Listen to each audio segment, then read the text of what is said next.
अस्सलाम वालेकुम दोस्तों, कैसे हैं आप? क्या हाल है आपके? मैं मोहम्मद शाहनवाज आपकी खिदमत में एक दफ़ा फिर हाजिर। मैं एक दिन कुछ पढ़ रहा था तो वहां से ना एक तहरीर मेरी नज़र में गुजरी। उसमें लिखा था कि जो अंग्रेज अफसरान जिन्होंने हिंदुस्तान में मुलाजमत की थी, जब वो इंग्लैंड वापस जाते थे तो उन्हें वहाँ पब्लिक पोस्ट कोई भी जिम्मेदारी नहीं दी जाती थी। और वहाँ के ये इंग्लैंड वाले ये दलील ये देते थे कि तुमने एक गुलाम कौम पर हुकूमत की है, जिसकी वजह से तुम्हारे अतवार और रवैये बहुत बदल गए हैं।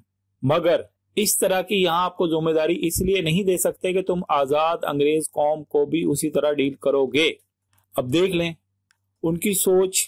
उसका फिर उसी वाक्य को जो है ना उन्होंने मुख्तसर सा जो है ना वो तारफ करवाते हुए उन्होंने एक नीचे ना एक डिटेल लिखी हुई थी। एक अंग्रेज खातून थी जिसका हस्बैंड वहां पे बरतानिया दौर में ना पाको हिंद में कोई सिविल सर्विस का ऑफिसर था। खातून लिखती हैं कि जिंदगी के कई साल उसने हिंदुस्तान के मुख्तलिफ इलाकों में गुजारे। वापसी पर उसने अपनी याददाश्त और एक बुक लिखी जिसमें उसने सारी अपनी जिंदगी के कुछ वाकयात जो भी उसे दिलचस्प लगे, अहम या गैर अहम जो भी थे, उसने बुक में लिखे। खातून ने लिखा कि मेरा शौहर एक जिले का डिप्टी कमिश्नर था और उस वक्त मेरा बेटा तकरीबन जिसकी उम्र 4 साल की थी और एक उसकी बेटी थी, कहती उसकी उम्र कोई 1 साल थी। अब डिप्टी कमिश्नर को आपको भी पता है कि अंग्रेज दौर में कितने कितने बड़े घर मिले होते थे, उनकी रहायश गाहें कई एकड़ पर मुहित होती थी। डीसी साहब का घर खानदान की खिदमत गुजारी के लिए कितने कितने अफराद, कई 100 बंदे वहां पे उनकी ड्यूटी लगी होती थी।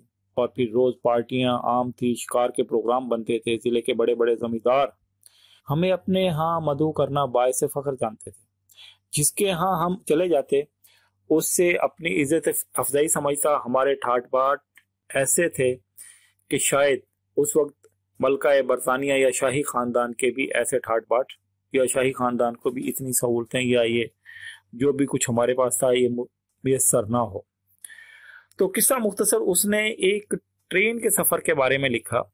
लिखती हैं कि ट्रेन के सफर के दौरान हमारे नवाबी ठाट बाट से इतनी आराइश और इतनी जबरदस्त कि डिप्टी कमिश्नर साहब या उनकी फैमिली के लिए हमेशा एक पूरा डब्बा मुख्तस होता था और उसको अच्छी तरह सजाया जाता।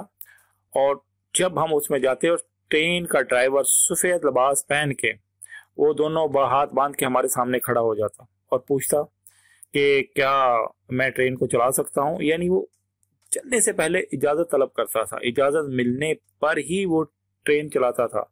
अगर इजाजत नहीं मिलती थी तो उसकी कोई जरूरत नहीं थी कि वो ट्रेन को चलाए।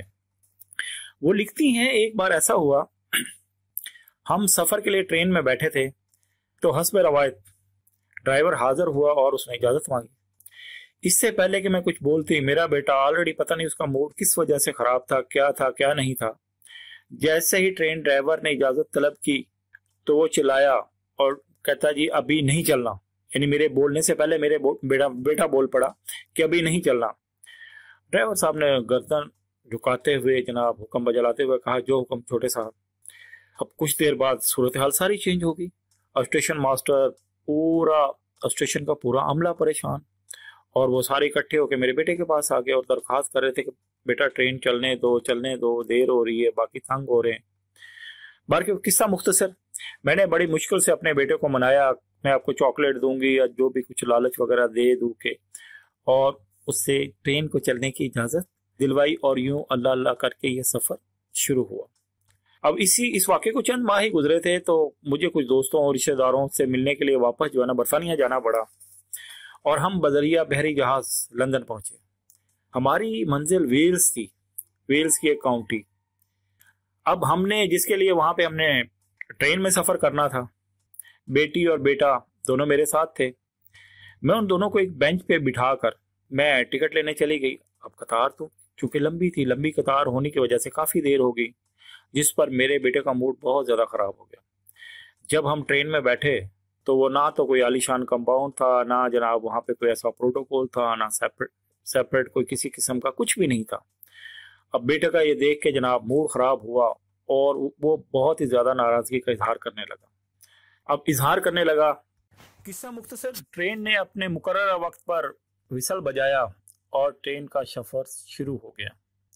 अब तो जैसे जनाब जैसे ट्रेन ने चलना शुरू किया तो जनाब मेरा बेटा जोर जोर से चीखना चिल्लाना शुरू हो गया। वो कह रहा था ये कैसा उल्लू का पट्टा ड्राइवर है, हमसे इजाजत लिए बगैर इसने ये ट्रेन चलाना शुरू कर दी है, इसने कैसे किया, मैं अपने पापा से कह के इसको जूते लगवाऊंगा। मेरे लिए उसे समझाना बहुत मुश्किल हो गया। मैं बहुत परेशान थी कि इसको मैं कैसे समझाऊं कि ये इसके बाप का जिला नहीं बल्कि एक आजाद मुल्क है। यहाँ डिप्टी कमिश्नर जैसे तीसरे दर्जे के सरकारी मुलाजम तो क्या, यहाँ का प्राइम मिनिस्टर या यहाँ का किंग, उसको भी इख्तियार हासिल नहीं कि वो अपनी आना की तस्कीन के लिए आवाम को ख्वार कर सके। तो दोस्तों आप क्या कहते हैं?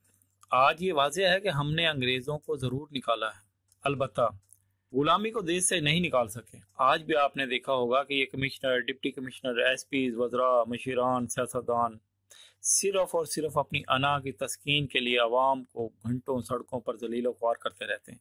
आपने अक्सर देखा होगा जी सड़कें ब्लॉक हैं, क्यों जी, वो प्रोटोकॉल लगा जी फलां वजीर जा रहा है, यहाँ पे कौन है जी, सदर साहब जा रहे हैं। और वो बिल्कुल नहीं सोचते कि यार इस प्रोटोकॉल की वजह से लोगों को कितने मसले मसाइल हैं, कोई एम्बुलेंस है, कोई मरीज है, 100 मसले हैं।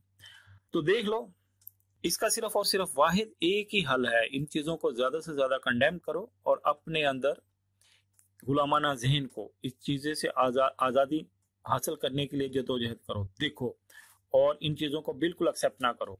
वरना सिर्फ 14 अगस्त के झंडे को लगाकर और मोमबत्तियां जलाकर खुद को धोखा देने के अलावा हम कुछ भी नहीं कर सकेंगे कि हम आजाद हैं। आजाद हैं, हर बंदा आजाद है, हर बंदा आजाद पैदा हुआ है। दुनिया की कोई ताकत उसे गुलाम नहीं बना सकती, मगर हमें अपने अंदर की जहनी पसगी, जहनी गुलामी, हमें उससे आज़ादी हासिल करना होगी। जब तक हम उससे आज़ादी हासिल नहीं कर सकते, हम अपनी जहनी पसमानदगी से नहीं निकलते, हम अंग्रेज़ों की या उनकी जहनी गुलामी से नहीं निकलते, तो हम आज़ाद अपने आप को आज़ाद नहीं कह सकते। हमें कोई हक नहीं है खुद को आज़ाद कहने का। आज भी देख लो, जितने भी हैं, गोरा चला गया, अंग्रेज चला गया, मगर वही कानून है, वही फरसुदा निज़ाम है, वही सिस्टम है। हम आज तक उस सिस्टम को नहीं बदल सकते। इवन अब ये पुलिस का निज़ाम देख लो, ये वही निज़ाम है जो मुसलमानों को अंग्रेज़ों ने कुचलने के लिए, हिंदुस्तानियों को कुचलने के लिए बनाया था। आज भी बहुत सारे वही लॉज हैं, वही सिस्टम है। तो इन सब को रिकनसाइल करने की ज़रूरत है, इन सब को चेंज करने की ज़रूरत है।